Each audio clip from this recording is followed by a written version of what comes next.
Hey guys, it's Void Concept here, and welcome back to Morgan SMP.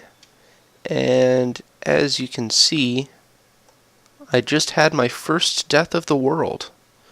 So I logged in to record this video right over here, and there was a mini zombie and a regular zombie, and I was getting some lag, so they were moving really slowly. So I came over here, right about here, and then I started to get hit. So I logged out, waited for things to maybe settle down a little bit as far as lag goes, logged back in, and I'm about half heart or less. Was able to kill the baby zombie, but by that time it was daytime out, and the regular zombie caught on fire, hit me, and burned me to death. And I didn't have my splash healing potion on my bar, otherwise I could have avoided that. In fact, I don't even know where it was. I don't know. This spot was free, and it never is. It's always my splash healing potion. So, that was a thing. But anyways, that's not why I came on to record this video. I actually recorded quite a bit. I don't remember when it was, but, and actually I've ruined 2 videos now with this. I recorded the, what is it, the new dwarf quest on RuneScape. I recorded that. I'm probably not going to do anything with it, but to do that, I turned my Fraps record sound setting to off, which I forgot to turn back on. So that means the video building this right here and one of my episodes of Ultra Hardcore Survival has no sound, which actually means I'm going to reset. I had a backup of my Ultra Hardcore Survival world, so that's going to be that should be good. So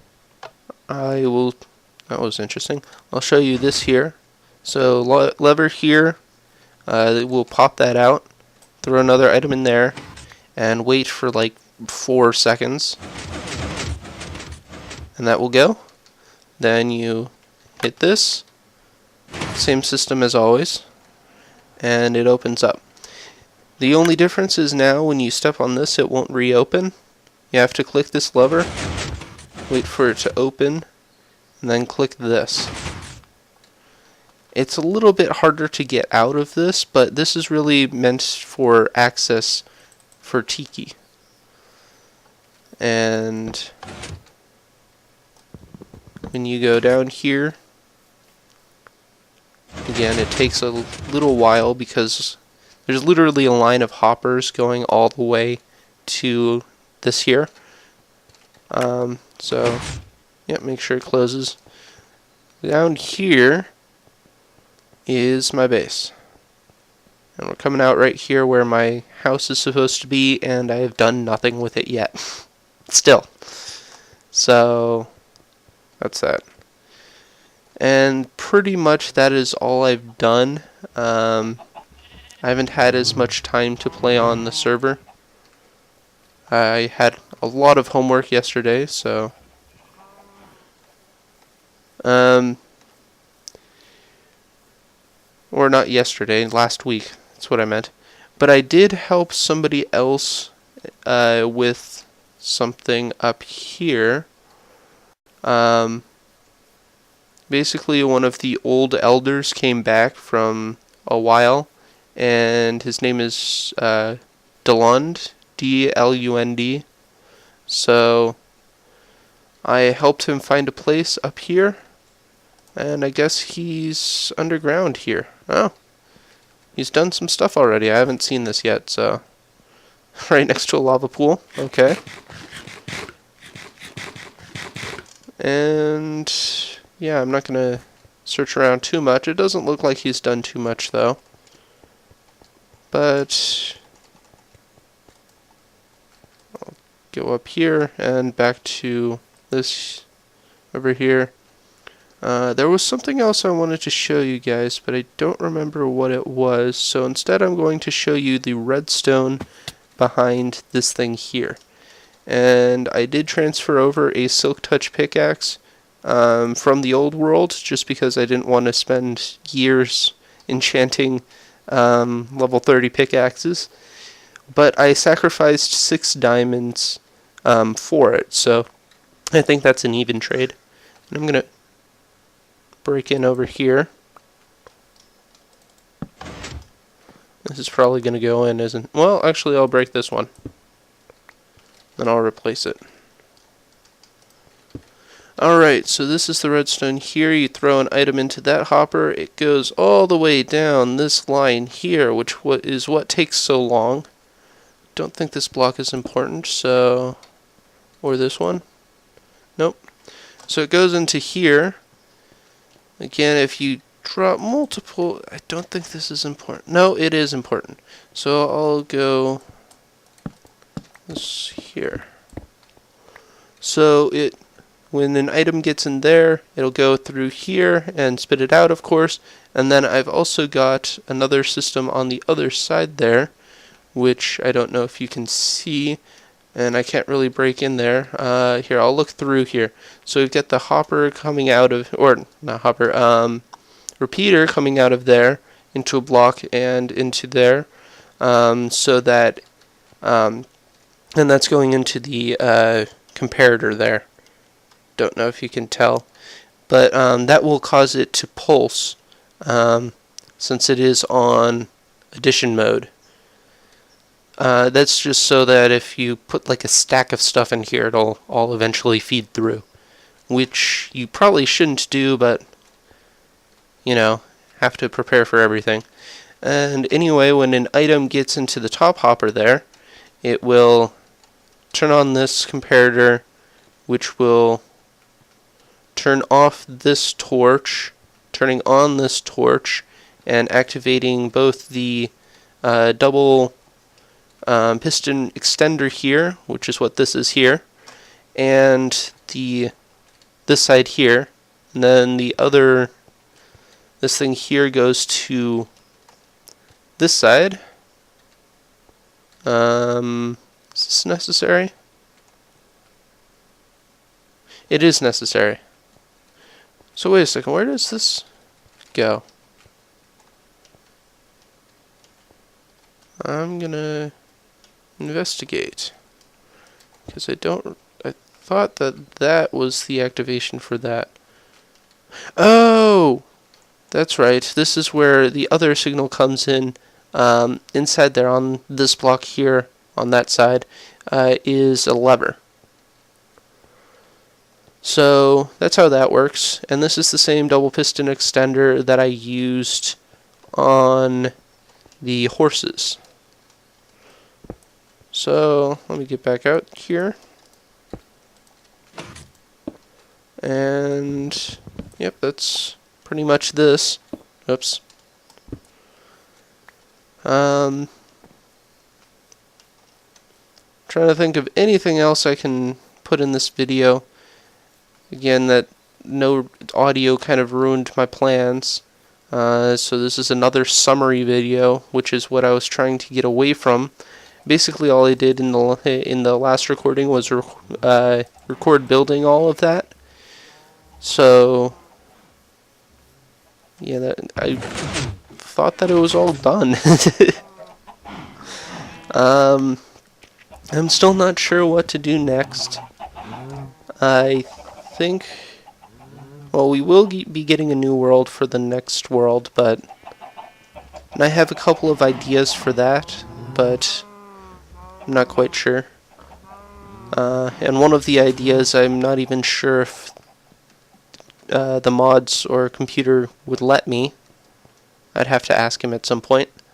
But I'm not going to give any spoilers on that, except for that minor one there. So anyways, can't wait till the sprint button is actually implemented. It's so useful.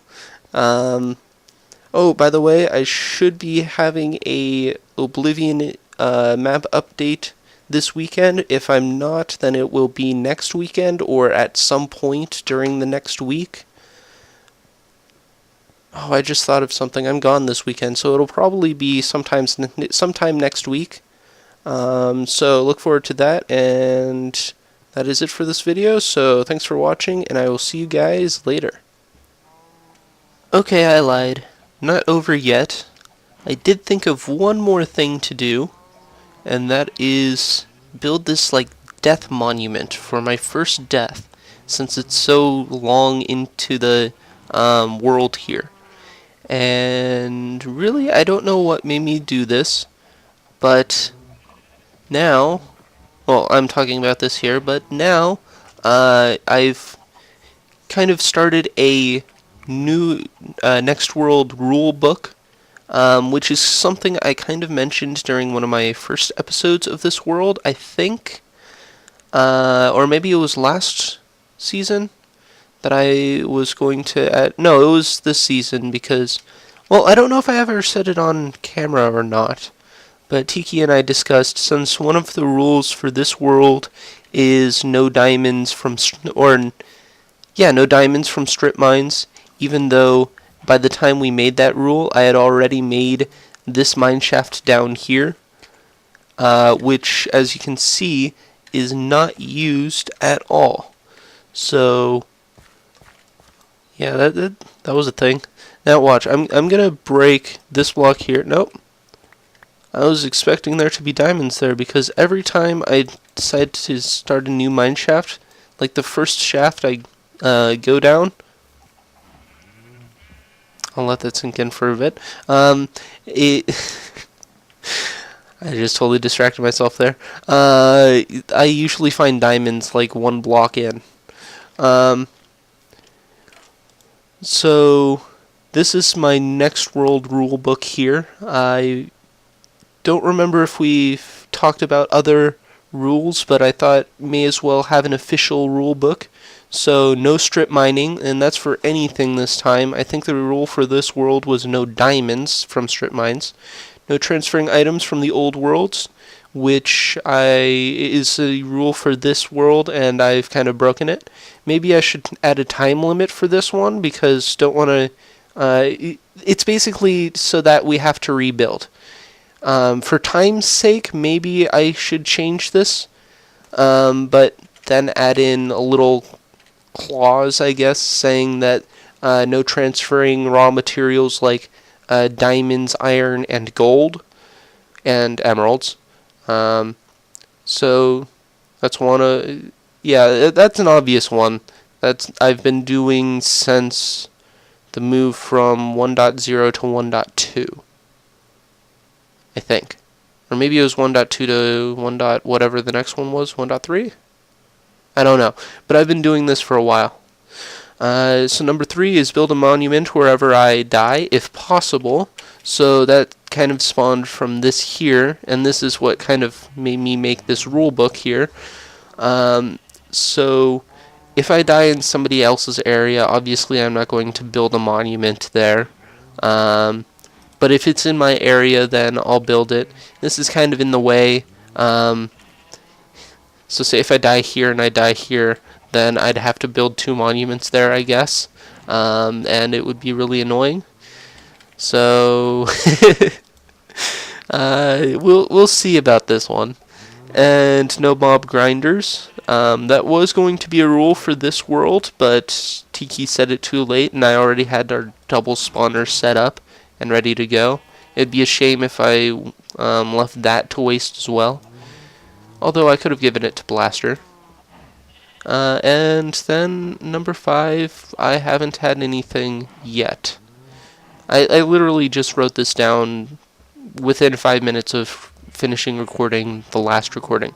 So if you think of any other Next World rules for me, and possibly Tiki, we'll see if he gets in on these rules as well. It sounded like he was going to for this world, so maybe for the next world he will. Oh, Breach Boy, I need to talk to him. And actually I haven't seen him for a while, so this is a good thing.